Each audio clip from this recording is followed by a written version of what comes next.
and welcome to the World Soccer Talk podcast. My name is Christopher Harris, and I'm joined by Kartik Krishnaiyer. We're back after a break for a couple of weeks, and we are here to talk about a few things. We'll talk about the Bundesliga in a little while.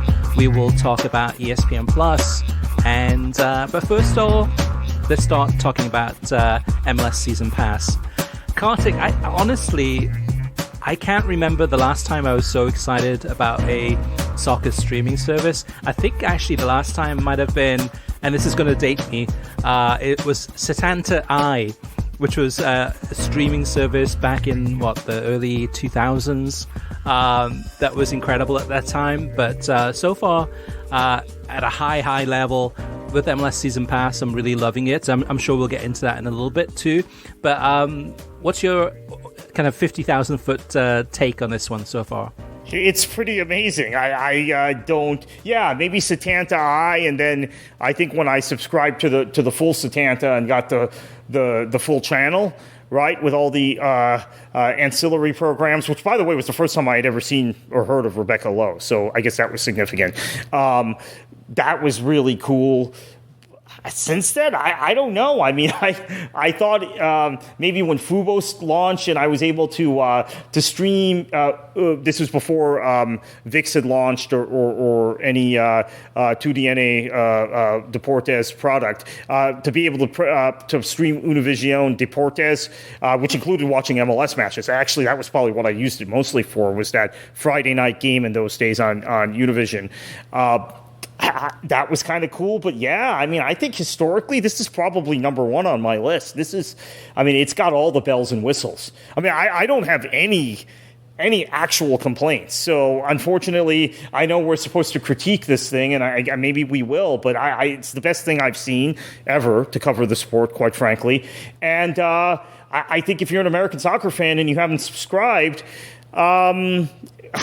I don't know what you're waiting for. I mean, I understand it's expensive, but boy, it's worth it. And if you don't like MLS, okay, I maybe I kind of get it. But even if you don't like MLS, there's a lot in it. Just documentaries. The 360 program hosted by Liam McHugh is really, really good. We can talk a little bit more about that in a few minutes. And then I think the graphics are killer. They're the best graphics I've seen. And again, Chris, maybe you and I are at a disadvantage because we don't watch a whole lot of American sports, but they're the best graphics I've ever seen for sporting events. Yeah, they're up there for sure. I mean, so let's talk about the positives first of all, and then we'll get into some of the negatives. There are a few things there, but I think it's more room for improvement. But the positives, yeah, you're right. The picture is really crisp. You can see the difference when you look at usually one game a weekend, sometimes two games a weekend are on the Fox network channel or FS1. And you can do a side-by-side comparison because you've got a game that's on Fox and it's the same exact match feed as the game that's on MLS Season Pass. MLS Season Pass will have different commentators. Fox will have John Strong and Stu Holden. And the picture quality difference is huge. You look at the Fox one, it looks like it's 720p, and then the actual MLS Season Pass, that's 1080p. It looks HD. It's a huge difference in picture quality. It looks so much better. So if you are, like you said, Kartik, if you are an American soccer fan or you're into MLS or you want to give this a try, definitely the picture quality alone is such a significant difference to make it worthwhile. Audio is much better too. So again, you can compare John Strong and Stu Holden doing a commentary on Fox or FS1, and then that same game, listen to the commentary on MLS Season Pass, and you have the MLS Season Pass commentators inside the stadium calling the game from the stadium, and you get to hear the crowd noise, and it sounds like it should. It doesn't sound like there's two guys, John and Stu Holden, in a studio at the other end of the country calling the game from a tiny studio on monitors, and then someone trying to mix that audio in with the actual crowd noise. That sounds to me, you can notice the difference. So picture quality, audio quality, fantastic. Now, some of the other things I like about it. So To me, Kartik, the crown jewel of this MLS Season Pass is MLS 360. And we saw from week 1 to week 2 how much better week 2 was. After week 1, I kept on screaming, like, hey, we want to see the goals. We want to see the goals as they go in. We want this to be like Goal Rush or the Golazo show. We want to see the goals going in. We don't want to see the backs or see a whole bunch of talent sitting around talking about who's going to win the MLS title this year or who's going to win the Supporters' Shield or those things. So week 2 ironed out all those issues. And week 2, to me, I'm watching MLS 360. I'm like, wow, this is really good. And probably the best thing about it is it's fun. And it also makes me want to watch each week. So my wife and I, the last 2 weekends, on Saturday nights, have been sitting down watching the games. And it's fun. It's not just fun because the games are going on and it's a whip-around show and you see the goals going in and some amazing endings to games, or you see St. Louis in their debut game.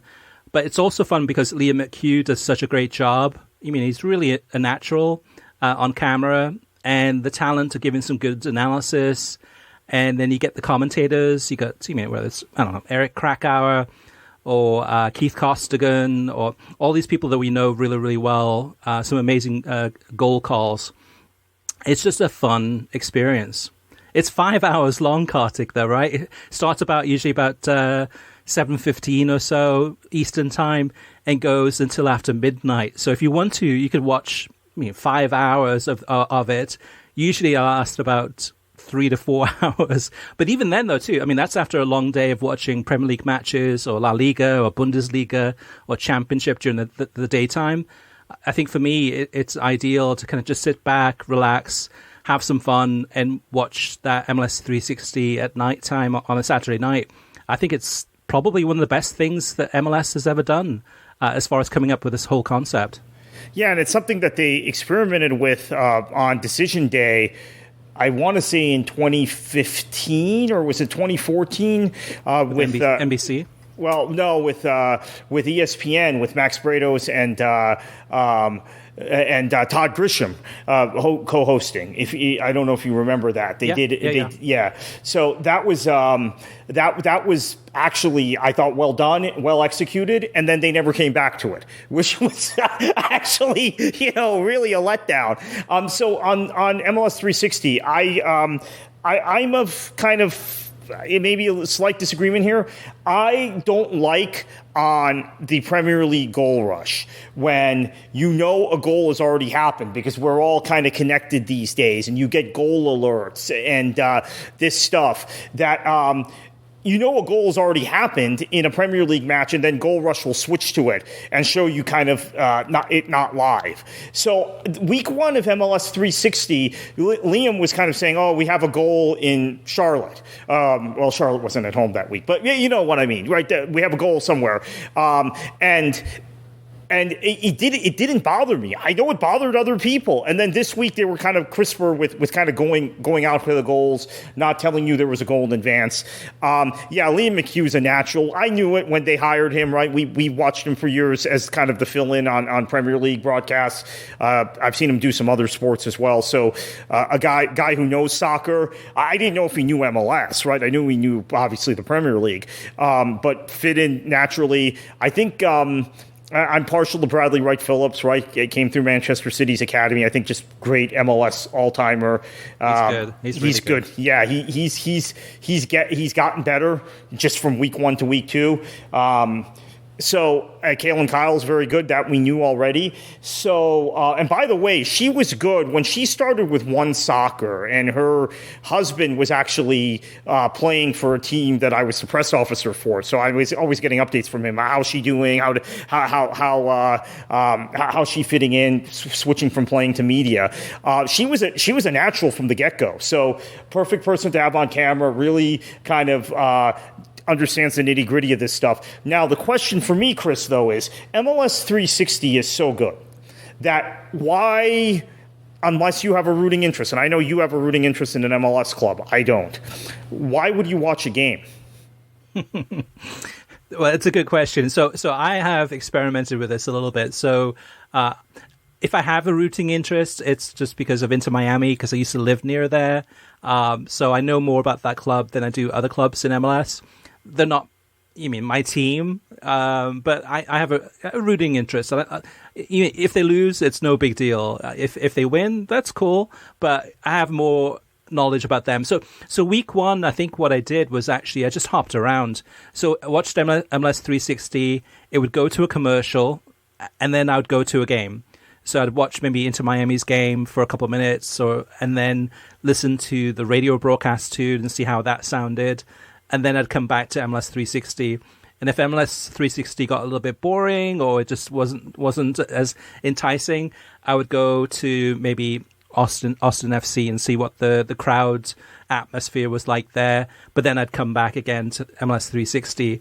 That was week one. Week two, I think actually I watched almost all MLS 360 except for St. Louis. So St. Louis, I wanted to see what that was like. I wanted to hear Jake Zivin and Taylor Twellman, what that commentary was like. So I ended up watching that game by itself for maybe like 10 minutes or 15 minutes, and then went back to MLS 360. However, you raise a good point, because probably about, 85% of my viewing of MLS Season Pass thus far has been MLS 360, and very little bit of the game experience by itself. Now, if I'm a fan of Philadelphia Union, I'll be watching those games, and that's all I'm interested in. But for you and I, Kartik, who are really more neutrals, right? To us, MLS 360 is perfect. And I think it showcases the best of the league in 90 minutes. And those 90 minutes go on, throughout the night as we move from East Coast to Central to Mountain and Pacific. And sometimes, in any league, right, there's boring games. But when you have all the games happening at the same time, I think the concept of a whip-around show and highlighting the best action from across the country in that show, it is ideal, because it makes MLS look better. It makes MLS look more exciting, rather than how it used to be in the past before, where I never knew what game to tune into. I go to ESPN Plus and I just hop from game to game, and it'd be boring. It'd be like, New England, and it'd be no crowd noise. I'd go to another game and then I'd turn it off. So, yeah, Kartik, I think you're right. The thing about this, though, too, I find really interesting, though, is someone like Taylor Twellman, who is the lead co-commentator.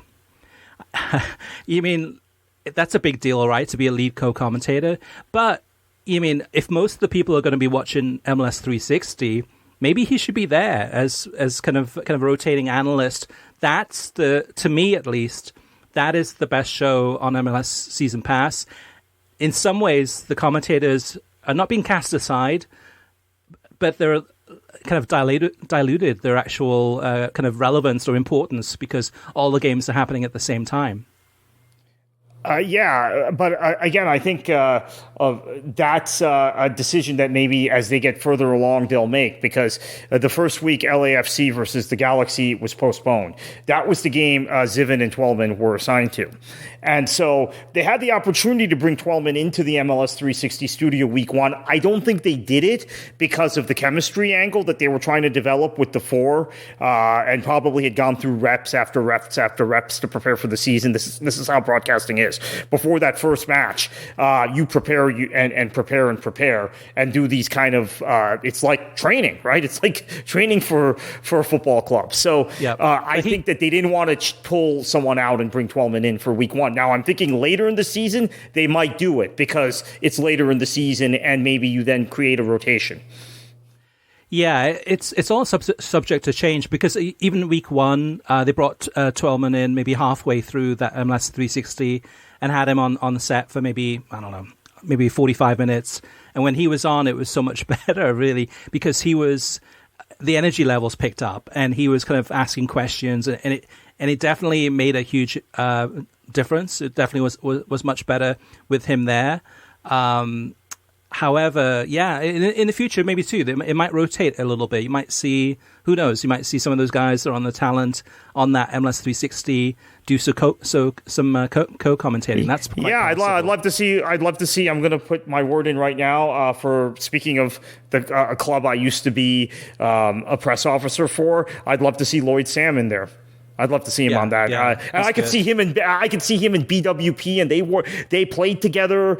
They played against each other in England. They played together in the U.S. I could see them mixing it up. I think that would be great. So, trying to think of other positives. So, I think the commentators are great. I have no issues with the commentators. Week 1, there was definitely some technical issues, but the feature of having that home local radio broadcast, if you want to listen to that, I think that's great. And I've done which, by the way, I think a lot of Inter Miami fans have been doing. Just an FYI. Well, I think week 1 definitely. Week 1, I forgot who was commentators, but wasn't the greatest. So I think a lot of people switched to Chris Whittingham and Thomas Rongen. And then week 2, Phil Shane was on it, which was great. It was great to hear Phil from beIN Sports doing the Inter Miami game there too. So yeah, I mean that's we've never seen that before, right? The ability, even with the Premier League, right? Some weekends, if it's I don't know, there's a long list of examples, but if it's Peter Drury, not everyone loves Peter Drury, most of us do, but some people don't like his commentary style. But if there was an option to go ahead and listen to a different different commentary of that same game, that's a pretty innovative feature. So MLS Season Pass has that. So if you don't like the commentators, you can switch it to the local home radio broadcast, the actual commentary, which is fantastic. And then so I think the look and feel of it is fantastic. Can I mention one other feature is that the language situation. So basically MLS Season Pass is in 3 languages, and you set your language preference. So because you set your language preference, you don't have the problem, which I have repeatedly had on ESPN Plus / Hulu, of pulling up a Bundesliga match and clicking on the first thumbnail, and it's not in English. So that's another production technical thing that MLS and Apple got right. Subtle thing, but you set your language preference. So if I click on LA Galaxy versus Portland, which was a game this past weekend, I know I'm getting the English language commentary. Now I can switch to the Spanish language commentary if I want. But if you if you go to ESPN Plus, and I'm sure this has happened to you, Chris, also with Bundesliga matches, you might click on the Spanish feed. There's a 50-50 chance. There's a 50-50 chance you click on the Spanish feed, honestly. Okay. Well, I'm sure I've done it. I've probably done it once or twice. But absolutely. So I think overall, in terms of MLS Season Pass, it's interesting too, because there's MLS Countdown, which is the pre-game show, which has been good. I mean, I love the backdrop, the 360. Well, it looks like 360, 180 on MLS 360. The big backdrop of the massive screens, I like that. What I liked about week 2 is that you had sometimes 4 games on the screen at once, and you could see what was happening as the talent were talking about it. And sometimes you'd see a goal scored, and then they'd go into that. I like in week 2 also that they're tuning in to the commentators, so we get to hear the commentators calling the goals instead of the talent talking over it. Sasha Kleiston, I think has been really good. Actually, very impressed by him. Basically exceeded my expectations in terms of his knowledge, but also his on-camera presence. Really kind of, again, another natural. Kalen Kyle is good. Talks a little bit too much still in week 2. But has the energy and enthusiasm, definitely knows the game, but I think needs to kind of give some of the other guys a little bit of a chance to talk a little bit more. But Liam McHugh is, so laid back and relaxed, so different than on NBC Sports when he did the Premier League coverage, when he'd sit in now and again. But he is fantastic. It's interesting context too, because actually Liam McHugh and Kalen Kyle are the hosts. It's kind of they share the duties, and in week 1 I didn't really see that. It seemed to be more Liam McHugh was kind of the host, and in week 2 I saw Kalen Kyle asking more questions, trying to get more involved, but it feels better with her really as kind of more the analyst and Liam as the actual the presenter. But it's a long show, right? It's 4 to 5 hours, so they probably take turns as the night goes on.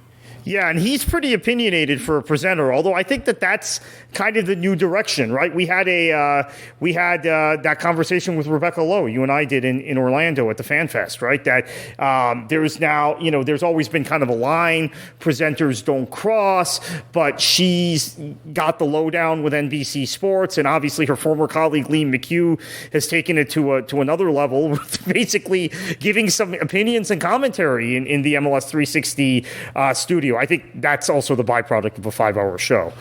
I love that. I love that. And that was something, I noticed that too, especially in week 2. There were a few things that they said. I'm like, ooh, that's something I didn't expect to hear. Some criticism about maybe, say, Toronto FC, and Bob Bradley might get sacked if things go this way, or Inter Miami kind of last year, kind of, or even Gonzalo Higuain and kind of his... basically kind of a lack of basically kind of him and Pizarro clashing, those types of things, those types of insights, and a little bit of, some of it might be rumors, but a lot of it is insight, things that we don't hear much in the past because it was so sterile, right? Sometimes it would be just very safe, but this is actually more honest, kind of off the cuff. And I like that. That's another reason for me to watch MLS 360, is to hear what they say. And Bradley Wright Phillips, in terms of, he doesn't say much, but what he says is really good. And in terms of that player perspective, he's probably one of the best I've seen, that the way he's able to actually kind of communicate and translate how it is to be a professional footballer, and what it means on the pitch, and how he's lining up and talking tactics and those types of things with Sasha. Very, very surprised in a good way, very positive how good he is. To me, he's one of the standout stars of MLS Season Pass thus far. I haven't watched 1 minute of MLS Wrap Up, which is the post-game show. And I think it's available on demand on Sundays. Yeah. Have you watched that? Yeah, I've watched it. And I didn't watch it week 2. I watched it week 1. And Jillian Sokovitz is the host. She's good. I mean, I kind of wish she had more of a role in everything, because she's someone who really understands the league, gets the league, came out of Atlanta United FC. And Taylor Twellman, again, week 1, he's there. And as I said, he didn't call a game. The Galaxy LAFC game was postponed, and he came onto 360 for a cameo. He brings the energy. He brings the excitement. And I think that this is kind of his tempo, both these shows, because you obviously did the interview with Taylor last week that was released, and saw him also on the Rich Eisen show. After he did the World Soccer Talk interview. And these shows are more his tempo, right? I think he was kind of more into this sort of very, I don't want to call it offbeat, but more kind of fast-paced, talk about multiple subjects, be kind of lively. He fits into that culture really well. I mean, maybe the kind of box formulaic studio shows that you see at some other networks, which, by the way, ESPN is not very formulaic. So maybe that was a better fit for him than being at Fox or CBS or NBC. But I don't think he'd fit in one of those. So I think this is actually the right place to be for him, in terms of, if he's not going to be at ESPN, in terms of just utilizing his talents. And I do think you're going to see some rotation as the season goes on.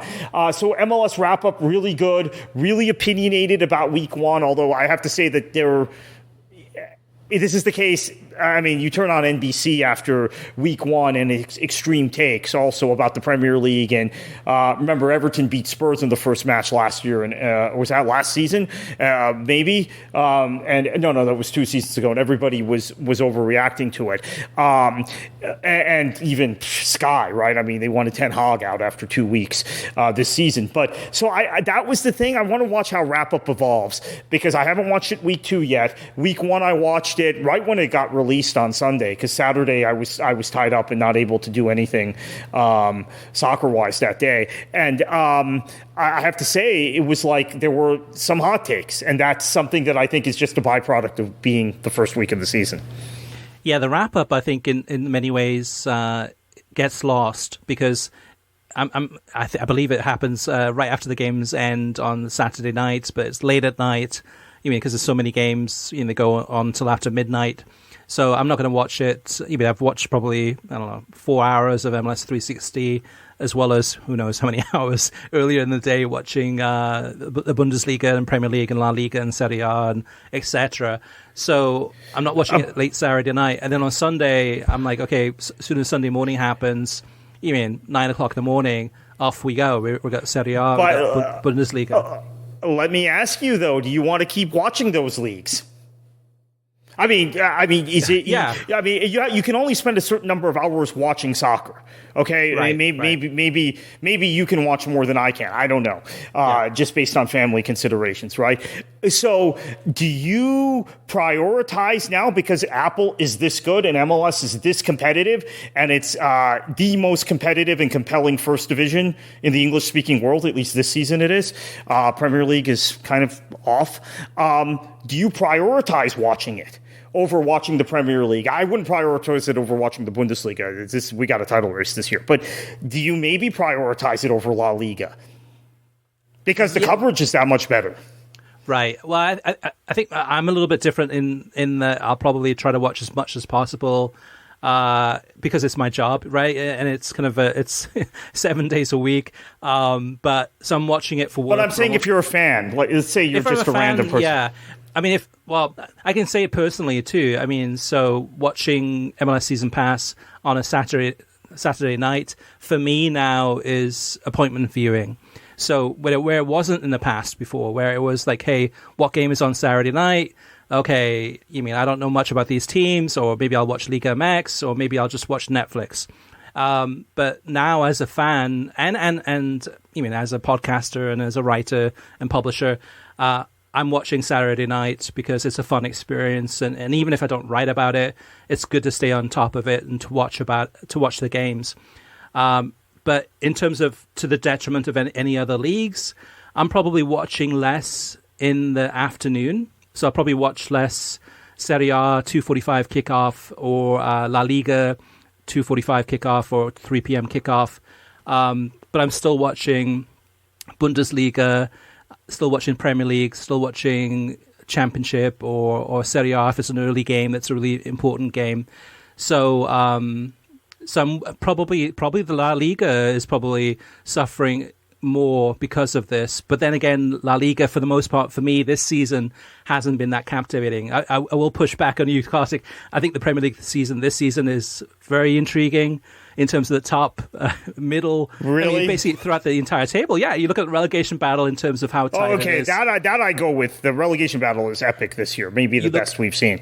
You look at Brentford, you look at Fulham, you look at Brighton, really kind of above Chelsea, kind of in those, like 7, 8, 9 positions, or 6, 7, 8, pushing Liverpool, and Spurs, possibly kind of that in terms of European qualification.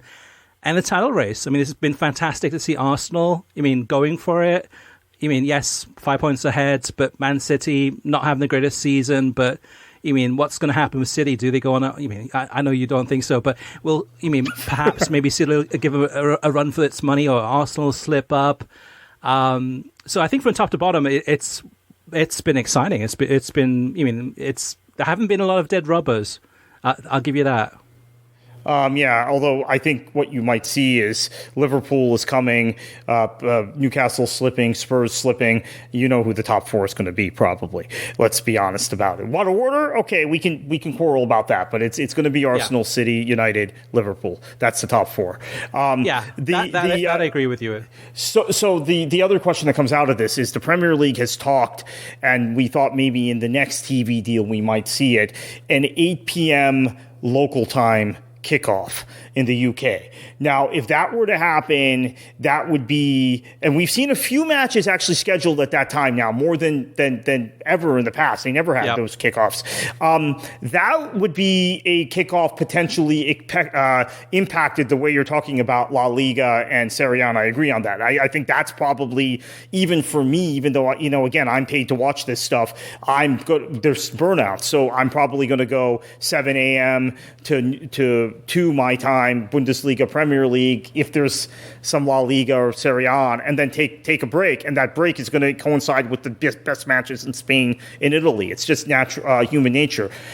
There's been talk about that 3 p.m. kickoff, local 3 p.m. Eastern time, 8 p.m. local time kickoff in the UK. I think that could be a problem because, look, NBC signed what is effectively two right cycles, an extension for. So there's been talk that in the next right cycle, there may be a new package in the UK that's sold separate from what Sky currently has and BT currently has and Amazon currently has. That could be that specific kickoff, or that could be rolled into the Amazon package. But that would be a Premier League game I think people would start to skip if they're hooked on MLS Season Pass.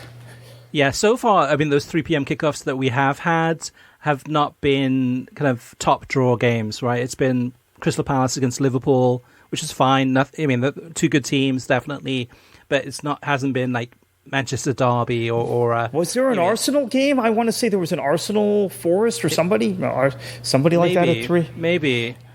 But it's one of those things where it's one strong team and the other team is not a top 6 team. So they haven't had that kind of Arsenal Spurs or Newcastle against Liverpool or something like that. Maybe. By the way, NBC has an impact on this because before NBC got the Premier League rights, I think you and I remember when the 5:30 local time kickoff, 12:30 Eastern time, was one strong team against one weak team. And then NBC got the rights in the U.S., put it on over the air, and the Premier League started matching up Liverpool and Chelsea or Man City and Arsenal at that time. So, I think they're very conscious of the U.S. market when they make those assignments. The other thing, too, about that 3 p.m. Eastern time kickoff, if and when they do it, which I'm sure they will, is also Asia. So that's roughly about 3 a.m. Asian time.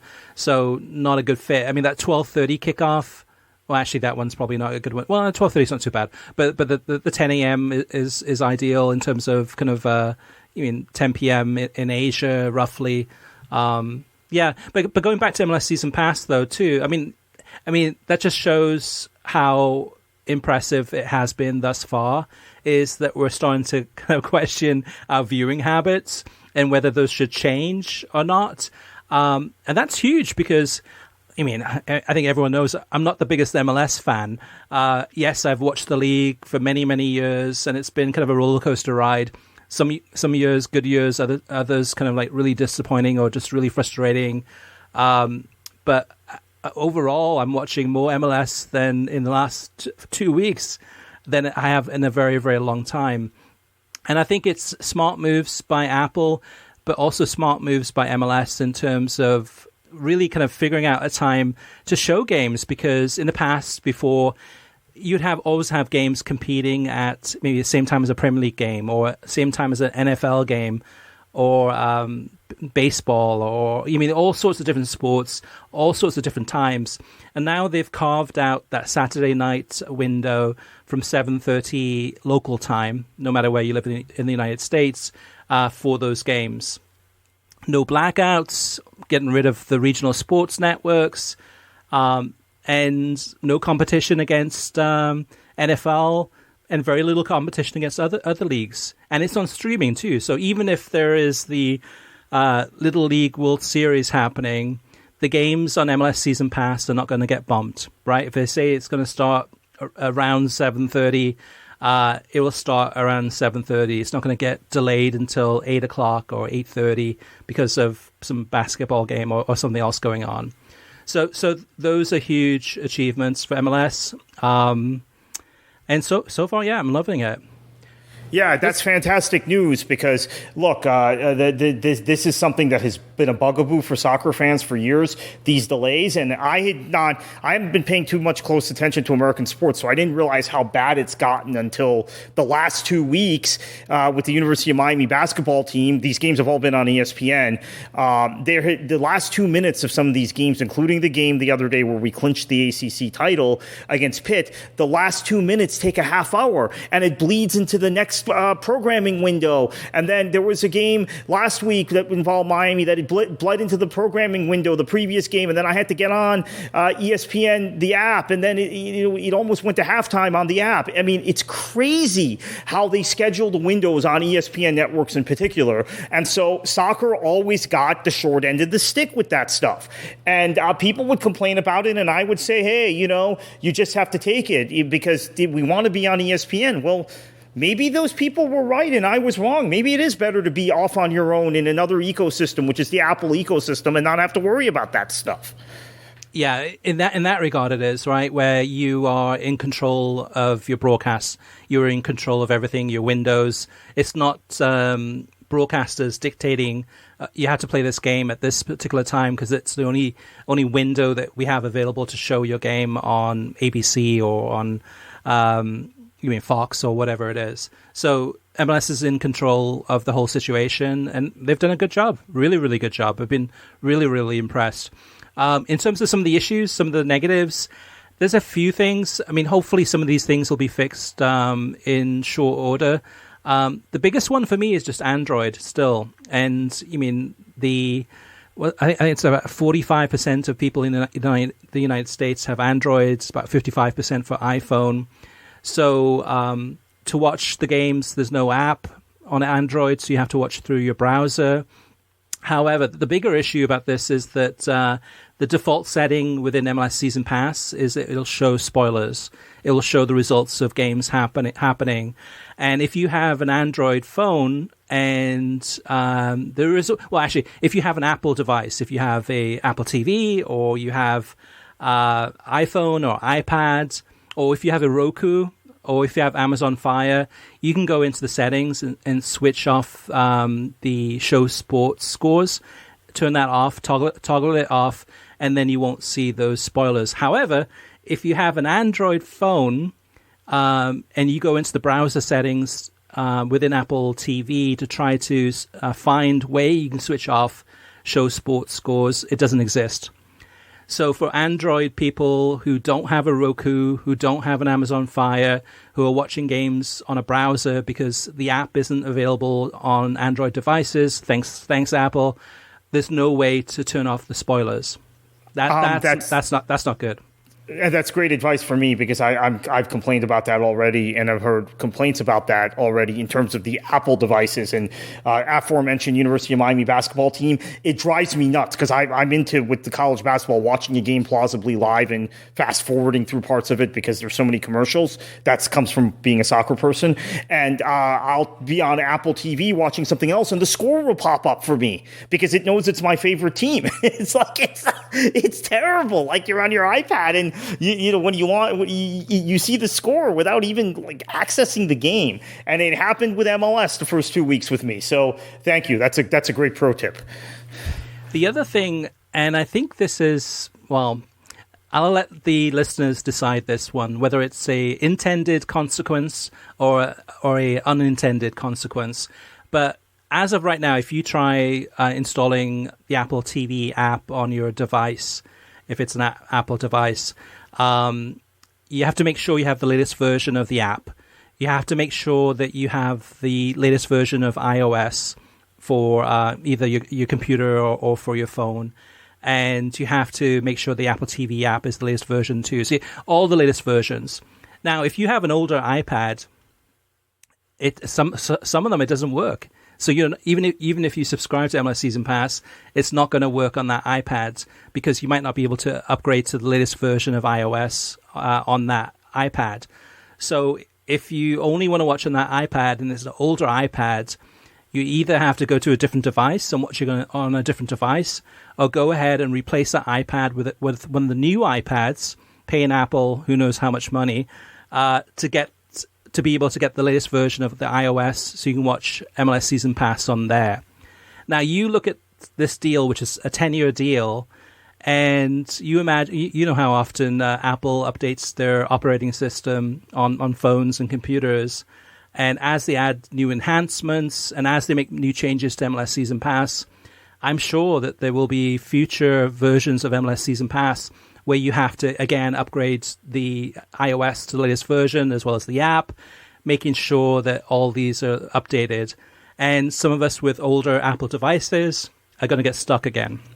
Yeah. And we might have to make that decision, okay, do we now go ahead and buy a new Apple device just to be able to watch MLS Season Pass with all the new features? Or do we watch on a browser, which is an alternative, and watch it through there? Or do we watch, get a Roku or an Amazon Fire? So in this deal, I mean, this is great for Apple, right? You get, there's a lot of reasons to buy Apple devices just to watch MLS Season Pass. There's a lot of features that are on MLS Season Pass. They're on Apple. They're not on Android devices. So I can't favorite a team on my Android device when I'm watching MLS Season Pass. So I don't get the notifications that you do. Or others listeners do, and you can favorite teams, and you can get probably a whole bunch of other content through Apple by being an Apple customer. So that I have an Apple computer, I have an Android phone. So I can always go to the Apple device, the laptop, and watch through there if I want to, or watch on my Apple TV. I also have an Apple TV, but that is something that. I wonder if that's part of it too, where Apple goes like, ooh, not only can we actually make money through advertising, through our ad network that we've built and we're showing on MLS 360, and they have some big time advertisers, but we can probably actually sell more devices because of this deal. Yeah. The other thing about the replays, I know, and maybe by the time this podcast goes out, maybe that's fixed, but trying to see a full game replay, I know you've had better luck than I have. I mean, I know how to do it, but you have to know how to do it in order to find it. At least for a lot of the World Soccer Talk readers and a lot of people out there that have been trying to figure out how to watch full game replays. However, I think you've had much better luck, Kartik. Yeah, I just watched the Portland game a little bit before we recorded this. Again, kept an eye on the Premier League match, but was poking around MLS Season Pass. Very easy for me to find that replay of LA Portland. Clicked on. So, okay, let's just dial it back maybe a second. I have an Apple TV box, and maybe that's why everything is more straightforward for me. And I watch a lot of stuff on that box, which is maybe why I'm also getting bombarded with scores that I don't want to see. But I click on the MLS Season Pass icon, which is right below my what's like my queue of watching. It's the next thing. Apple is putting it really front and center. And then I scroll and find the game. And you have a highlights package that you can watch. And you have an Apple TV box also, Chris, so you might have the same luck when you use that. And there's also the full match replay that you can watch. So I watched most of the LA Portland match. I've got kind of an interest in Portland and seeing if this thing explodes this year or not. So wanted to check that match out. And then Fox's coverage. We've got some in-depth articles that go into more detail at worldsoccertalk.com. But Fox Sports has gotten to a point where it has for a long time, even more so now, where their coverage is a joke. I mean, it really is. It's one of those things where, I might say something critical, and I think there's one person will say, like, oh, no, actually, Fox is doing a great job. And 99% of everyone else is like, yeah, Chris, you're right. It's just a travesty in terms of how they approach the game coverage. So probably the less said about them, the better. The only one thing I would say, Kartik, that I don't think I've mentioned in my articles about this is what's happened to Alexi Lalas. He's not involved in the coverage. I think he's going to do one of the games as a co-commentator. But because we have John Strong and Stu Holden in the studio in Florida, even though they live on the west coast of the United States, calling games, there's no room for Alexi Lalas. You mean they're not going to fly Alexi out there? So Alexi, I mean, I'm sure he'll do the Gold Cup this summer. Maybe I'm sure he'll do the Women's World Cup. But it's weird because he's been cast aside basically. Yeah, right. So I think he's now dialed in on the international competitions. Remember, they're going to have an international competition every summer, including Gold Cups, as you mentioned, and the expanded World Club Cup in a couple summers. So he's going to be front and center on those. And it might be like the Bundesliga, right? I mean, with the Bundesliga, when Fox had it, Lawless would show up every third or fourth week and I think would do a decent job. One thing about Lawless is, and you cannot say this always for people at Fox who are on air, he's very well prepared. So he'd breeze into the Bundesliga studio, he'd be able to talk shop about the league, and then we wouldn't see him for another 3 weeks. So maybe that's what's going on again. Maybe. All right, Kartik. Bundesliga, let's talk about that for a minute too, because Saturday morning, last weekend, tune in at 9:20 to watch ESPN. I think FC Union Berlin was playing and a whole against Cologne and a bunch of other games. And lo and behold, none of the games are there. Right. So what happened, Kartik? I don't know what happened. We'd have to ask ESPN for an explanation, but it really made me very angry. And you got a game 3 or 4 minutes in some cases, and there are different fan bases who think it's only happening to the like there's I saw some Stuttgart fans on Twitter. Oh, it's only the Stuttgart game that it's down, and then some Cologne fans. Oh, it's only the Cologne game. So they didn't realize it was a full on outage. And there's been some other issues, Chris, quite frankly, the last few weeks with matches dropping, them losing the feed for a few minutes, them having issues with their own broadcast and switching to the world feed. Although we've seen that happen occasionally with NBC at the Premier League level, but nowhere near as often as it's been happening with ESPN at the Bundesliga level. But the Bundesliga productions are so good that you don't miss a beat. But still, there's just this general sloppiness around the way they're broadcasting the Bundesliga in the best Bundesliga season we have had in at least 10 seasons. So, people who listen to this podcast tend to think sometimes I'm in the tank for ESPN, but I'm really haven't been happy these last few weeks. And as I mentioned, I know you disagree. You still think it's a great Premier League season. NBC's doing up their game, obviously, in how they broadcast it this season. But I think the Bundesliga, that's where my focus has drifted the last month and a half. I'm watching much more Bundesliga than I am Premier League, and because they're on at the same time, so you have to pick one or the other. And I'm really kind of my wits end with ESPN's coverage. And then it's uneven, right? Sometimes they have a studio. When they have a studio, it's great. I mean, Kay Murray is one of the best in the business. And Ali Moreno adds a lot of color and a lot of good analysis. But then some days they're just flipping the switch. So maybe it's the Bundesliga. Maybe it's just not popular enough to get the kind of attention from any broadcaster, because these are the same things I used to complain about on this podcast 3-4 years ago about Fox, right? You could probably go back and listen to World Soccer Talk podcast from 2019 and play it back, and I'm saying the same things about Fox that I'm saying about ESPN today. So maybe it's the Bundesliga, maybe it's a niche league, and I happen to be part of the niche that wants to see it covered properly. But I'm very displeased with ESPN the last few weeks. Kartik, you know the Germans, right? They're very, very precise, very organized, very much detailed. Yeah, I don't think this is a Bundesliga problem. I think this is more of a ESPN plus sloppiness. Maybe I don't know. I mean, it's not a good look. Definitely. Hopefully, I mean, we've said this before, but hopefully these issues can be resolved. And that's the thing, though, too, about MLS Season Pass is it's going to make us look at the other streaming services with a closer eye. And look at a Paramount Plus and go, okay, hey, why isn't the picture quality as good as what we see on MLS Season Pass? Or with Peacock in 2023, that's supposed to be moving a lot of those streamings of the live streams of those games to 4K.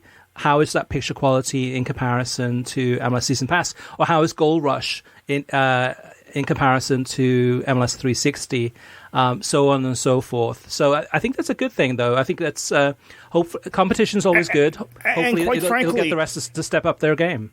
And quite frankly, the Bundesliga is the only production and picture quality at the level of MLS Season Pass. So the rest of the stuff on ESPN Plus isn't of the same quality. In the Premier League, you mentioned they're supposed to be upping it to 4K. Hopefully we'll see that. But the Bundesliga picture quality is fantastic. It's on the level, I think, with MLS Season Pass. It's the only one. But then there are all these other production issues that you don't have with MLS Season Pass. And so, as you said, we know the Bundesliga. We know how they produce these matches. It has to be an ESPN issue. I'm assuming it's an ESPN issue.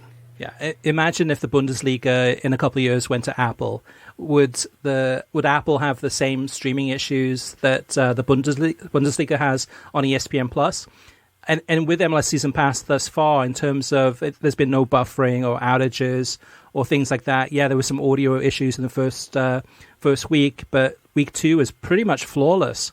So, the Bundesliga might say, hey, we want to be on a platform where there's less complaints, where there's a better picture quality, better coverage. The only issue I have, Kartik, is that if that did happen in the future, hypothetically, is am I then have to pay $15 for MLS a month, $15 for the Bundesliga, $15 for Serie A or whatever it may be. Then that's out of control, right? There's no way. I think it'll be a little less for Serie A and the Bundesliga because there are less games. The Bundesliga, there are less games. Actually, Serie A, there may not be less games. But yeah, no, that would be a problem. If you're having to pay a la carte by league, that's something we don't want. But maybe that's where it's headed, unfortunately. That's something we have to monitor at World Soccer Talk the next few years because the Serie A rights are up after next season, and the Bundesliga rights are up after the season after next. So they're both coming up pretty quickly now. In the past, we said with Paramount Plus and CBS Sports that Serie A is the perfect home for Serie A, right? CBS is a perfect home for Serie A. The only thing that Apple's missing, really, if they were to put in a bid for Serie A or the Bundesliga, is a television partner.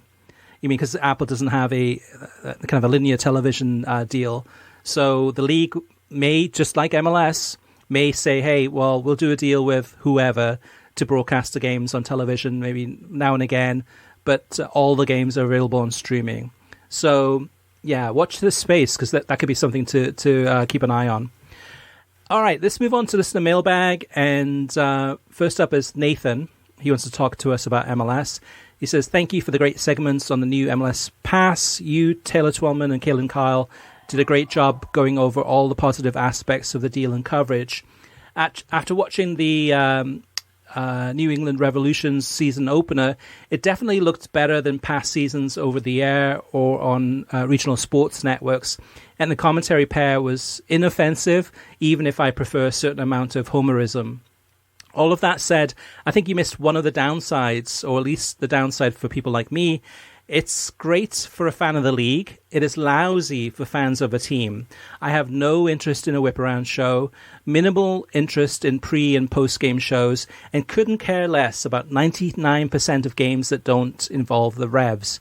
You could put the entire Argentina and France lineups on, say, RSL in Austin, and I wouldn't watch if I had nothing else to, if I had anything else to do at that time. Nathan goes on to say, I would happily pay $4 or $5 a month for access to just the New England Revolution games and possibly a match of the day style condensed game or two and the league wrap-up show. Kartik, I think that's an issue, right? Because up until now, that's been the feedback from most MLS fans where, they're so into their team, they couldn't care less about the other teams. They're not watching. And we saw that for years and years and years with the TV ratings.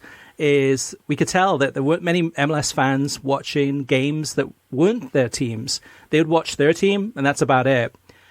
So I think with MLS Season Pass, that is going to change, at least for the neutrals. So I think it does bring in a new audience that may not have watched before.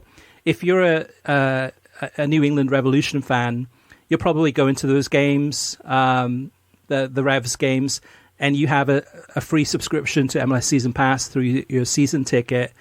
I'd argue that those guys are not the target audience. The target audience are the people that are not watching. Now, for away games, that's different, right? But they're hoping that MLS Season Pass, they're hoping that those fans that are season ticket holders will start watching more and more of the other teams in the league. And I think MLS 360 is just the show to maybe change people's impressions or kind of their viewing habits. But I think it'll take time. Yeah, this is a tough one, really, because I think it's in MLS's interest to force individual club fans to, in their business interest, to take a greater interest in the league. We've talked about this time and again, Chris, in talking about television ratings.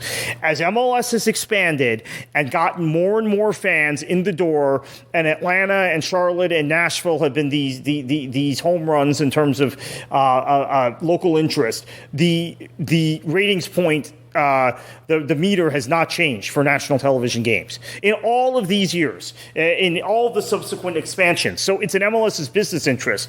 However, I, as a football person, as a soccer person, like the culture of a Revs fan writing to us and saying, I don't give a damn about Real Salt Lake. I don't care about Seattle. I don't care about Orlando. That's football culture. So I want to embrace that, but I do understand MLS's logic in saying, no, we're not going to sell you a Revs package or a Orlando package. This is the opposite of the football league, right? I mean, I subscribed this year to iFollow for QPR. You've done it in the past with Swansea. So they piecemeal it out in England, not the Premier League, but in the lower divisions. That will never happen with MLS, I suspect, because I think they have a vested interest in turning a Nashville fan into an MLS fan. Yeah, I wonder if they can do that though, because like you said too, right? The Revs fan Nathan and the Nashville fan in your example. I mean, will they still care? Will they care about any of those other games? But the thing is that those games are always happening on Saturday nights at the same time. So chances are they'll go to the game wherever they are in the country, go see their local team, and then we'll come home, have a couple of beers, switch on MLS Season Pass, and then probably maybe they'll watch some of the other games, but maybe they're done for the night. I don't know. That'll be interesting to see if that happens quickly or if it takes a long time to get people used to watching the whole entire league. I mean, that's the thing about the whip around shows in general, though, right? Is Goal Rush. Has Goal Rush had an impact on increasing the amount of people interested in the entire league compared to what it was before, when there was no whip around show and you'd have to pick out one of the games you wanted to watch and you watched that? Same thing with the Golasso show. I will say with the Golasso show in terms of Europa League, I mean, that to me, I have no dog in the race when I watch the Europa League, but to me, it makes the Europa League look far more entertaining and exciting, seeing all these teams from around the continent of Europe, teams that I would have very little interest in, watching those games and seeing those goals go in. However, I mean, we are a little bit different, right? You and I, Kartik, are probably we have our favorite teams, but we're probably a little bit more neutral. But I get your point too about even my cousins in England who are Manchester United fans. If I said to them, "Hey, come over to my place and watch a Liverpool game," they would spit in my face. Yeah, maybe not that, but pretty close to it. I mean, this is the culture, right? You know, they when the English teams are struggling in Europe right now. I guess Manchester United got by Barcelona, but in the bigger competition, the Champions League, they're struggling, and I don't hear a Man City fan lamenting, "Oh, you know, it's really too bad Spurs lost to Milan." They're rooting for Milan, right? And Liverpool fans lamenting, "Oh, it's a shame City struggled against Leipzig." No, they're rooting for Leipzig. So this is this is football culture, and it's coming head on with kind of MLS's commercial interest. And so it'll be interesting to see, because maybe in time MLS has to determine, you know what, we're going to lose subscribers to Season Pass if we don't just sell, particularly for Nathan's example is great with the Revs. I'm glad that there's someone so committed to the Revs, because they don't quite have the fan base that maybe some of the other clubs do. But with Atlanta and Nashville and Charlotte and Seattle and Portland, like those five in particular, it would be like, yeah, and Austin, throw them in. Those six, maybe it's like, yeah, maybe we have to carve it out, otherwise we're going to lose subscribers. Next up is Hashim, and he wants to talk to us about ESPN Plus. He says, I love ESPN Plus, but I just don't like how all of their coverage, be it the FA Cup, La Liga, Bundesliga, ESPN FC, all looks the same. Same studio, same graphics, just makes it all look bland. I think, that's one thing that CBS Sports has done, where they've had the different, so the Serie A studio looks completely different than the studio. Well, it is a different studio, that helps. It does look very different than the Champions League studio.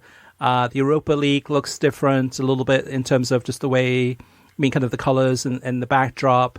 And I'm sure it's the same NWSL and for the other leagues too.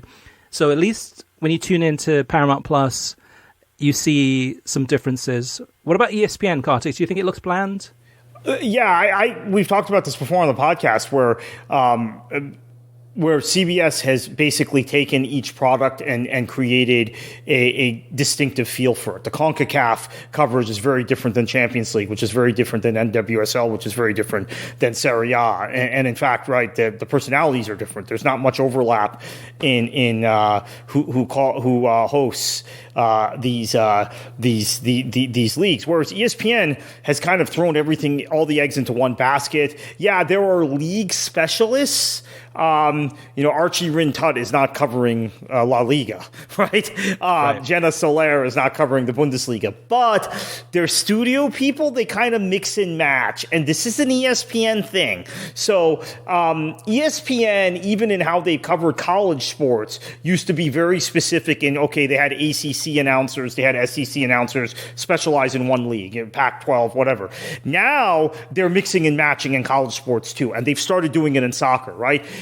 They used to be very kind of distinct in how they covered things when they were doing, Chris, you have a lot of experience with this because you've gone on some of those cruises where you've seen the Latin American and Caribbean coverage of ESPN, and they had more rights down there, and they would cover each league differently. So I've noticed the change, and I want to say the change is in the last 5 or 6 years, where I mentioned Ali Moreno and Kay Murray hosting Bundesliga. They also will host La Liga in the same studio with the same graphics. What's better? What's worse? I don't know. I can't really say. It's up to personal preferences. But yeah, they have a completely different approach than CBS and a different approach than they used to have. And their studio talent is expected to have an expertise in every league. Now, I think Italy was always a blind spot for Craig Burley and for Stevie Nicol and for Ali Moreno. And so them losing the Serie A rights was probably a good thing. So they talk about that league less. And all three of those guys I mentioned as their primary studio, and Don Hutchison. Don Hutchison knows Italy, actually. But other than Hutchison, the other three guys I mentioned, they're comfortable talking Premier League, Bundesliga, or La Liga. So it works. Okay, just a few more comments to go. Chris wants to mention about the J-League from Japan. I just finished watching the J-League match between FC Tokyo and Urawa Reds via the J-League YouTube channel, and I have to say the production value is high and the commentary is excellent. Love the atmosphere inside the stadium, and we'll definitely watch more J-League games should they continue to be available on the league's YouTube channel for free. Shane has a really good question here, Kartik, about the Club World Cup. Shane says, I think the expanded Club World Cup is a brilliant idea. What do you think? I don't like, part of me likes it. I have to admit, I think it's going to be a cool tournament. I just don't like the increased number of matches for some of these clubs. Although again, I think it's going to be cool when it happens. I think it's going to be fantastic. I just don't know how many more games we can play, how many more fixtures we can add, how much more we can cut into preseason, because that's what this is going to do for a number of those clubs that are European clubs. If an MLS club qualifies, which this year for the smaller tournament, we had an MLS team qualify. So, it's going to take them right out of their season, which is problematic. Maybe that's MLS's fault, right? We've talked about calendar change, but I think it's a little bit of an issue. The state tournaments are going on in Brazil at that time. You might take a Brazilian team. You will. I'm almost positive you'll have a Brazilian team in that field. You might be taking them out of their state tournament. You might ruin those domestic competitions in the process. My mind goes back to the year Manchester United pulled out of the FA Cup because they were in the World Club Cup, which was a different format then. So that's my fear, right? What if Corinthians pulls out of their state cup in Brazil? What if Seattle has to pull out of the Leagues Cup one year here in North America? That's another concern. So, yeah, I think it's a cool idea. I probably will embrace the tournament, to be honest with you, when it comes, but I think that there are all these other potential ramifications that I'm concerned about. So the two questions I have about Club World Cup is, what's the point, and why should I care? Honestly, because like what's the point? So you mean, I don't know, Liverpool or Chelsea or whoever, or you mean whichever, River Plate wins Club World Cup. You mean, is that really meaningful? And that's the thing, though, too, about this Club World Cup, is it means different things for different people.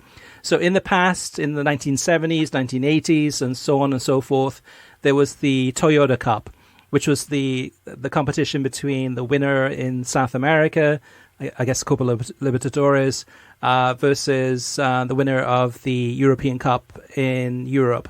And they would play each other. So it'd be Liverpool against some team from South America. And the South Americans went crazy for it. They were like, oh my gosh, this is such a big tournament. We can now be crowned if we win champions of the world. And in Europe, nobody really cared. So Liverpool fans didn't really care that much. No one really gave it much thought. If you lost that game, no big deal. If you won that game, that's nice, another trophy, but it was meaningless. It has more meaning now, but I still think, so why should I care? I mean, what is it about this tournament that isn't a cash grab, that, is completely inauthentic? It's, in theory, right? Take the best teams from the winners of the different competitions from around the world, put them into a competition, and then ultimately come up with one winner. And why should we care about that? Because, I think the players do need a break.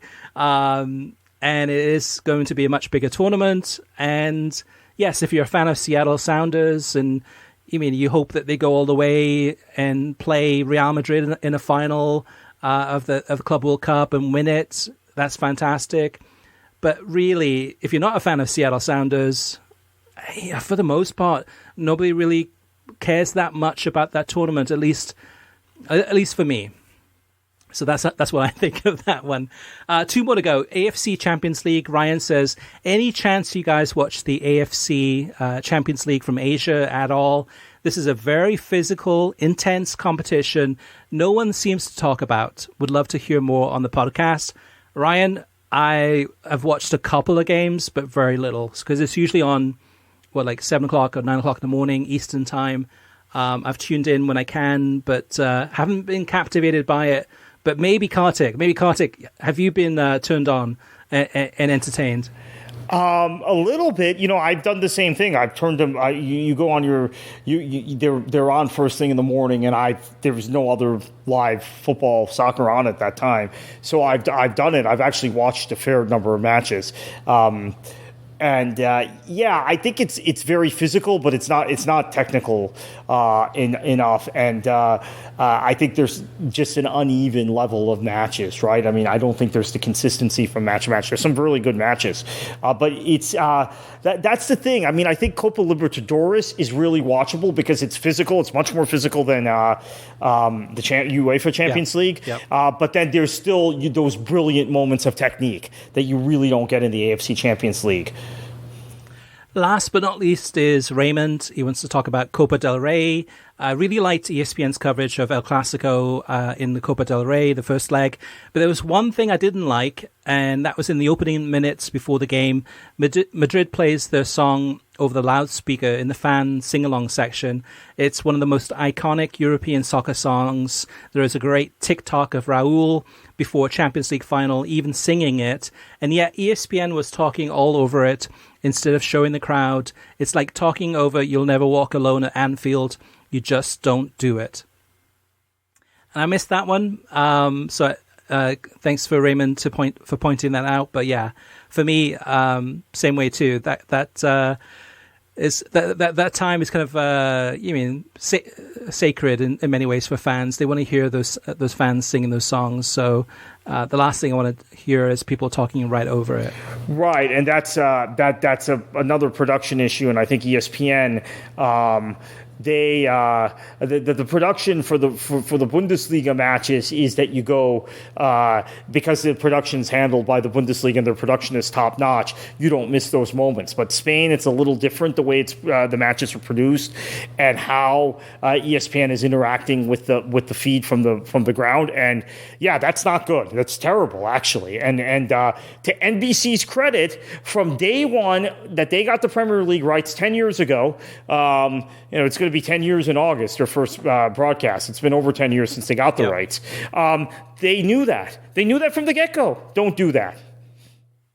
Right, exactly. Definitely. Absolutely. All right, listeners, we'd love to hear your feedback. If you have any questions, observations, rants or raves, let us know. We'd love to read those out on air. There's a few different ways you can reach us. You can leave us a voicemail, 561-247-4625. You can go ahead and send us an email to web@worldsoccertalk.com. You can go to the website, worldsoccertalk.com, and go to the podcast section and then leave a comment in the latest podcast episode. You can go to Twitter. We're at World Soccer Talk. Or you can go to Facebook, and we're at facebook.com/World Soccer Talk, and leave us a message there. All right, Kartik, before we go, what's going on at Beyond the Pitch? Yeah, going to look at the Premier League relegation race this year, this week at Beyond the 90, and also a lot of stuff on the EFL that I've thrown out there, and we're going to start previewing the USL season as well in the next week with USL kicking off now. So that's very exciting. In addition to some book reviews that we're going to do, books that we've talked about. Chris, the thing that's really fascinating with me doing this book thing at Beyond the 90 is it reminds me how many really good interviews we've had at World Soccer Talk through the years. We've interviewed most of these authors. We've talked about these books. And I'm just going back through my bookshelf, picking up things and saying, oh, yeah, that's right. We had this guy on the podcast. Oh, yeah, Chris and I interviewed this guy. Oh, yeah, Kyle just interviewed this guy. Or someone else that was with us in the past interviewed this guy. So we focus on broadcast and media, but we've really covered the gamut of stuff at this website and on this podcast through the years.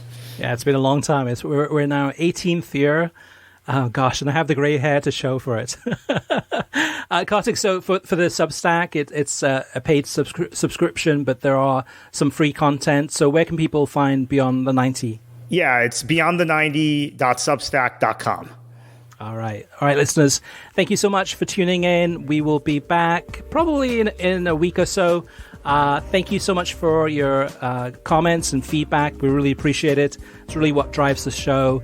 And definitely check us out at worldsoccertalk.com. And Kartik, heading into another week of soccer from around the world, what are you going to do and what should the listeners do? Enjoy your football.